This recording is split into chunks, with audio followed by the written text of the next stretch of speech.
Au programme de ce numéro, des Bourgogne Electric Days électrisants, des ambitions colossales et pertes assumées chez Xiaomi, un supercar élitiste qui en fera rêver plus d'un, BMW qui détrône Tesla en juillet, des essais sur route palpitants pour la Tesla Model Y et le retour des parrainages Tesla, et enfin le très attendu Car and Drivers 2024 EV of the Year, et bien entendu deux actus insolites dont une où vous rencontrerez un mec bien barré. Tout un programme les amis. Bonjour à tous, bienvenue dans votre numéro 7 d'Actu Électrique. C'est le moment de vous abonner si ce n'est déjà fait pour ne pas manquer le numéro de la semaine prochaine. Et ouais, ça marche comme ça. Hein, on s'abonne, on reçoit le numéro. Je vous réserve une belle surprise d'ailleurs dans le numéro prochain d'Actu Électrique, donc ne le manquez surtout pas. Comme d'habitude, cette vidéo est chapitrée, donc vous pouvez facilement naviguer et vous rendre où vous souhaitez par rapport à ce que vous préférez voir en premier. Voilà, donc n'hésitez pas à vous en servir. Et puis je vous mets en haut le petit bandeau avec les différentes parties de notre sommaire. Allez, on y va. Je voulais commencer ce numéro d'Actu Électrique par un événement que je trouve génial et que je souhaite soutenir. Il s'agit du Bourgogne Electric Days 2024. Donc ils reviennent les 27 et 28 septembre pour une nouvelle édition qui sera, à mon avis, un grand cru dans cette région de Bourgogne. Après avoir attiré 2000 visiteurs l'an dernier, c'est un événement incontournable de la mobilité électrique sur 2 journées hyper intenses où les professionnels et les passionnés et curieux se retrouveront au cœur de la Bourgogne, dans un super endroit, pour un programme aussi chargé qu'excitant. Je vous montre bien entendu le programme en incrustation. Donc le vendredi sera une journée exclusivement dédiée aux professionnels et aux élus avec des essais privés de véhicules électriques sur le super circuit de Vaison à Torcy. En parallèle, des stands de concessionnaires et d'experts en énergie présenteront les dernières innovations en matière de mobilité durable, de la production photovoltaïque aux solutions de recharge, le tout couronné par une inauguration en présence de nombreux élus. Ça, c'est la partie un petit peu plus élue. Mais le samedi, c'est au grand public de prendre des commandes. La journée se déroulera sur le même circuit avec des essais de véhicules ouverts à tous. Donc il y a plein de véhicules, il y a plein de marques, regardez, mais aussi des conférences animées par des youtubeurs, dont Didier de la fameuse chaîne Choucroute Garage. Et ça, c'est de la qualité. Il y aura aussi des startups en pointe sur les nouvelles énergies, plein de monde. Le tout s'achèvera en beauté par un dîner de gala. Cet événement, à mon avis, c'est bien plus qu'une simple exposition, il y en a plein, voilà. C'est un véritable festival de l'innovation qui est très soutenu par les élus locaux et les passionnés locaux, et c'est relayé même dans plein de médias régionaux pour une grande visibilité. Donc que vous soyez un amateur éclairé, un simple curieux, le Bourgogne Electric Day 2024, c'est le rendez-vous à pas manquer pour découvrir les tendances qui façonneront la mobilité de demain, et surtout dans une ambiance hyper conviviale et enrichissante. Moi je trouve que c'est un super endroit en plus. Je connais un peu les organisateurs. D'ailleurs, je salue mon ami José qui est derrière tout ça. Donc préparez-vous sur ces journées, donc plein d'innovations, plein de découvertes. Regardez, il y a plein de constructeurs. Il y a même Xpeng, j'ai vu ça donc sur la plaquette. Donc si vous pouvez y aller, même en famille, il y a des food trucks, il y a tout ce qu'il faut. Allez-y, vous essayerez plein de véhicules, c'est génial. Souvenez-vous les amis, la Xiaomi SU7 a connu un succès phénoménal. En 48 heures, ils avaient vendu à peu près 7000 voitures dès son lancement au mois d'avril dernier. C'est carrément incroyable. Maintenant, laissez-moi vous commenter l'actu à propos de la stratégie de Xiaomi. Ces patrons ont décidé de se concentrer sur une croissance rapide plutôt que sur les bénéfices immédiats. Ouais, il voit très grand. Le fondateur de Xiaomi, monsieur Lei Jun, je suis pas sûr de la prononciation, a même annoncé qu'il allait investir 10 milliards de dollars pour développer la division véhicules électriques de son entreprise. Dans le but, tout ça, de devenir, écoutez bien, l'un des 5 plus grands constructeurs automobiles mondiaux d'ici 15-20 ans. On peut dire qu'il vise très haut. Maintenant, il y a une petite concession pour l'instant à faire pour atteindre ces objectifs ambitieux et c'est le but de leur communication. Xiaomi subit actuellement des pertes importantes avec une perte par véhicule d'environ 8 400 $, donc au deuxième trimestre de cette année. Donc 8 400 $ par véhicule vendu de perte. Oui, c'est un prix à payer pour atteindre les sommets, mais ils ont mis un plan d'action en place. D'abord, ils prévoient d'élargir leur gamme avec un SUV similaire au modèle Y de Tesla, et celui-ci devrait sortir en tout cas en 2025. Et voilà, on le connaît sous le nom de MX-11. Ils veulent être très très concurrentiels. Pour y parvenir, ils travaillent très fort pour augmenter leur capacité de production. Donc, ils ont acquis un site à Beijing pour soutenir ces objectifs de croissance et construire une nouvelle usine. Vous voyez, ils ne reculent devant rien et ils mettent le paquet. Saviez-vous également qu'ils ont relevé leur objectif de livraison pour 2024 ? D'abord, ils devaient livrer 100 000 véhicules. Il était prévu qu'ils en livrent 100 000 cette année. Ils ont revu ça à la hausse. Ils doivent maintenant en livrer 120 000. En tout cas, ils se sont fixés cet objectif. Pas mal quand même pour un constructeur qui a qu'un modèle au catalogue. Et tenez-vous bien, parce que l'annonce de leur croissance trimestrielle la plus forte depuis 2021 a fait exploser les actions de Xiaomi de 8,5%. Les investisseurs sont hyper confiants et ils commencent à se frotter un peu les mains. En tout cas, Xiaomi compte pas s'arrêter là. Ils envisagent de se lancer sur le marché européen, mais peut-être pas forcément tout de suite. Oui, il y a les obstacles mis en place par la Commission européenne avec les surtaxes, mais à un moment donné, ils vont vouloir conquérir le monde, ça c'est sûr. On ne peut pas avoir de telles ambitions sans vouloir vraiment conquérir l'Europe et le marché américain. Maintenant, je sais ce que vous pensez. Tout cela, ça paraît carrément incroyable, mais il faut bien à un moment donné qu'ils fassent des bénéfices à court terme. En tout cas, Lei Jun, le fondateur de Xiaomi, dit que il faut être patient. L'entreprise est actuellement dans une phase d'investissement et les bénéfices viendront à long terme. Donc lui, il met du cash, il est confiant, il sait ce que valent ses voitures. En attendant, Xiaomi se concentre principalement sur le marché chinois. Et comme on le disait juste avant, ils viendront ensuite sur le marché américain, nord-américain et le marché européen. Peut-être qu'un jour on verra des Xiaomi rouler dans nos rues, sait-on jamais.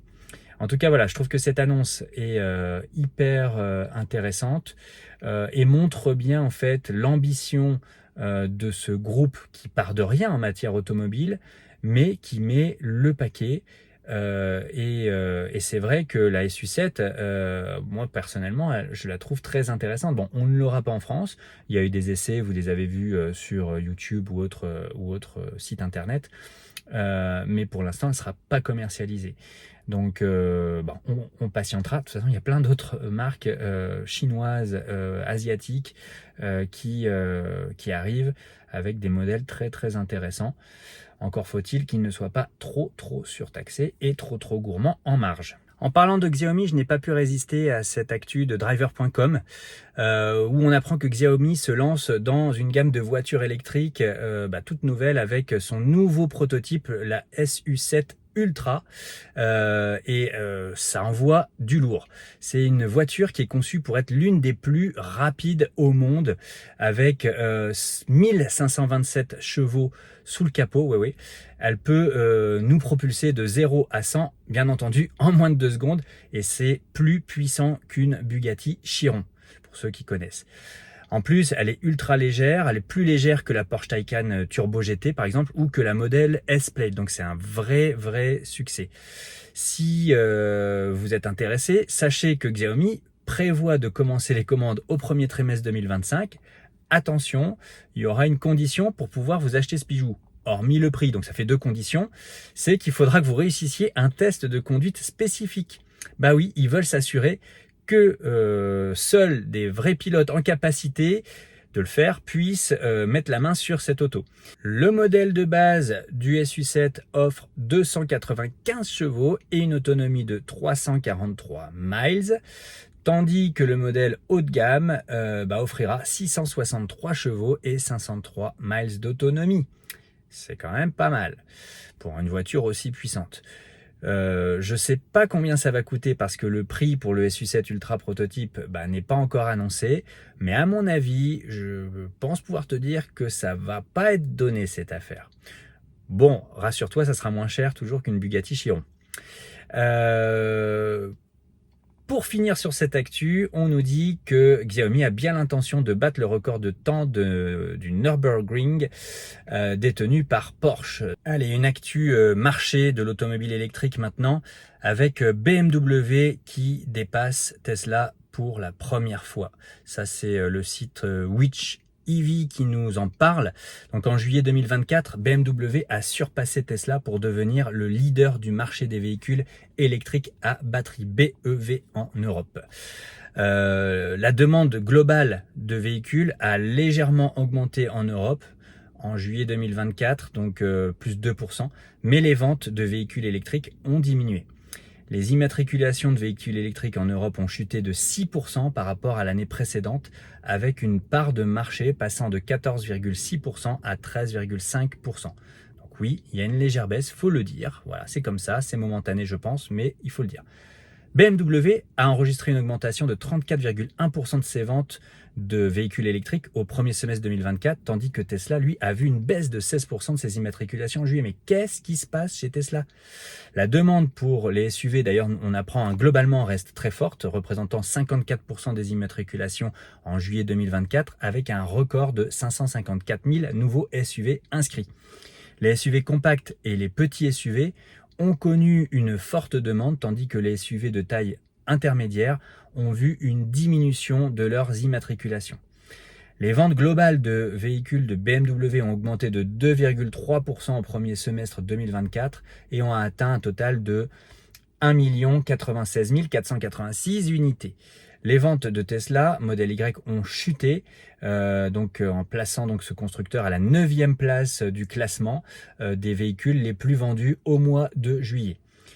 Volvo a bien réussi avec le Volvo EX30 qui a été le deuxième plus vendu des véhicules électriques du mois de juillet avec 6600 immatriculations. Les perspectives pour les ventes de véhicules électriques 100% électriques pourraient s'améliorer maintenant d'ici peu, on va dire fin octobre, avec des véhicules plus abordables qui arrivent comme la IC3, la Panda. Je pense que pour Tesla, il est vraiment temps de se renouveler, voire même de baisser les prix, de sortir sur le marché enfin un modèle abordable, le fameux modèle 2, et également peut-être activer la sortie de la modèle Y. D'ailleurs, il est temps de parler de l'actu du modèle Y Juniper. Un article pris sur Carbuzz maintenant nous parle de la Tesla Model Y Juniper qui est déjà en train de prendre l'assaut des routes en Californie puisqu'elle a été aperçue par un utilisateur qui a signalé donc l'avoir vu rouler un peu bizarrement, un peu erratiquement, environ aux alentours de 70 miles par heure. Et donc, voilà, donc je voulais vous en parler parce que ça montre peut-être une accélération du processus de sortie de ce modèle Y qui est attendu pour 2025. Peut-être vont-ils le sortir avant. Breaking news, les gars. Au moment où je suis en train de faire le montage de cette vidéo, je tombe sur une actu qui dit que selon certaines sources provenant des fournisseurs de Tesla, la nouvelle Model Y Juniper serait attendue au mois de mars, serait programmée en mars, avec peut-être même une version 7 places. Donc, a priori, ça se précise. Je ne sais pas si ces infos sont 100% fiables. Je les découvre là, juste à l'instant. Et comme je vous prépare la vidéo au tout dernier moment, je voulais absolument vous en parler. On verra ça. Donc voilà, je voulais vous mettre cette info. Ça montre que les choses bougent sur le Juniper modèle Y, donc en ce moment. Ah oui, au fait, je ne pouvais pas ne pas vous parler de la réactivation du programme de parrainage aux États-Unis pour Tesla, car effectivement, on a appris cette semaine que Tesla avait réintroduit son programme de parrainage avec une réduction de 1 000 $ pour les nouveaux acheteurs de véhicules Tesla utilisant un code de parrainage. Donc comment ça marche? Le parrain, lui, il reçoit un crédit de 500 $ pour des achats à effectuer dans la boutique Tesla ou même un achat de voiture ou des services de maintenance. Par contre, le programme limite le nombre de parrainages à 10 par an. Les codes de parrainage peuvent être obtenus par tout propriétaire de Tesla vivant dans une région éligible aux États-Unis. Voilà, mais pour l'instant, en tout cas, pas en Europe. Voilà, je voulais vous en parler parce que moi, je serais peut-être intéressé à un moment donné, si jamais il est réactivé en Europe, et que vous voulez que je vous parraine dans l'achat de votre nouvelle Tesla, rappelez-vous de moi, pensez à moi. Le Ioniq 5N a remporté le titre de véhicule électrique de l'année, décerné par Car and Driver, un célèbre magazine américain. Donc ce Hyundai Ioniq 5N, c'est le troisième Hyundai consécutif à remporter le prix du véhicule électrique de l'année, décerné par ce magazine. Donc c'est un véhicule qui est équipé du N-Green Boost avec des moteurs qui peuvent développer une puissance de 641 chevaux. Cette voiture en fait marque l'avènement du premier modèle électrifié de la gamme N qui est habituel chez Hyundai, ce constructeur européen, qui du coup veut témoigner donc de son engagement dans les véhicules électriques mais haute performance. Parmi les caractéristiques innovantes du véhicule, on peut donc citer le NI Shift qui simule les sensations de changement de vitesse d'une boîte de double embrayage, donc ça c'est un peu fun. Grâce au système N-Active Sound Plus, les utilisateurs peuvent aussi choisir différentes bandes sonores pour imiter le bruit d'un moteur à combustion interne. Je crois que vous avez vu ça, ça a fait pas mal parler. Outre ses capacités sportives, le Ioniq 5N est aussi doté donc de fonctionnalités avancées d'assistance à la conduite, de sécurité, qui le rend apte à une utilisation quotidienne. C'est un SUV donc électrique très performant qui est équipé d'une batterie donc de 84 kWh et d'un convertisseur à 2 étages. Je sais pas trop ce que c'est pour tout vous dire. En fait, le Ioniq 5N représente la combinaison parfaite entre la technologie avec une pointe de convivialité pour une expérience beaucoup plus exaltante, et je crois qu'on en a besoin. Je vous ai parlé dans le précédent numéro, je crois, de la GTI, de l'ID GTI donc de Volkswagen, et on voit bien en fait que le marché a aussi besoin de ces véhicules-là un petit peu fun, un petit peu sportifs, pour aller vers un autre type de clientèle. Allez, on passe maintenant à l'actu fun, enfin 2 actus fun que je vous ai réservées. Donc la première nous est donnée par Autojournal. Donc ça nous dit quoi ? Le roi Charles III nous a réservé une surprise de taille. Il a annoncé vouloir convertir la flotte royale britannique en une flotte 100% électrique. Merci le roi. Charles III est en train d'installer pas moins de 17 bornes de recharge rapide à Buckingham Palace. Imaginez juste ça, quoi, la famille royale qui vient brancher ces super voitures de luxe électriques pour recharger leur batterie comme monsieur tout le monde, madame tout le monde. C'est un sacré changement de mentalité, je pense. Bon, entre nous, à mon avis, ça sera sûrement pas The King qui effectuera les recharges lui-même, mais ça sera sans doute plutôt confié à un valet. L'Estonien qui voulait tellement son Cybertruck qu'il se l'est fabriqué lui-même. C'est Motor Biscuit qui nous parle de ça. Donc là, on a un barré. C'est un gars qui s'appelle Rauno Marto peut-être, un résident estonien qui fait partie d'ailleurs des Pirates Eye, c'est une chaîne sur YouTube. Il voulait donc un Tesla Cybertruck, à tel point qu'il a décidé de se le construire lui-même parce qu'il pouvait pas le commander en Estonie. Et donc là, le gars, il a construit donc un Cybertruck donc en bois, en planche, de briques et de broc sur une base de voitures estoniennes, ou en tout cas je ne la connais pas cette voiture-là, je sais pas si c'est une Lada ou en tout cas c'est une voiture un peu bizarre. Je vous mets en incrustation la vidéo qu'il a laissée sur un groupe Facebook. Enfin en tout cas son truc il roule, vous avez vu donc il a retravaillé les sièges, il roule vraiment quoi, il a retravaillé les sièges, il a mis un superbe écran. Alors bien sûr il est pas au format paysage mais plutôt donc au format portrait, mais il a quand même un grand écran, bon, pas très tactile non plus. Voilà, la voiture pas très clean au niveau environnemental non plus a priori, pas très non plus silencieuse, mais c'est son Cybertruck et il est content avec ça. Voilà, puis il nous fait bien rigoler en attendant. Bon les amis, c'est tout pour aujourd'hui. J'espère que ces actus électriques vous auront bien divertis et bien intéressés. Soutenez la chaîne, c'est hyper important. Je crois que je prendrai un peu le temps de vous en parler là pour voilà, qu'on fasse un point sur cette chaîne Famille Électrique. Mais j'ai besoin de voir aussi du soutien parce que c'est du temps tout ça, c'est de la préparation. C'est ma passion certes, mais c'est quand même beaucoup de temps. Et puis on aime bien être gratifié. Donc voilà, prenez le temps de lâcher un pouce bleu si vous avez aimé, un pouce en bas si vous n'avez pas aimé. Et voilà, c'est le jeu. Mais abonnez-vous si vous voulez avoir d'autres actus électriques la semaine prochaine. À très bientôt, ciao!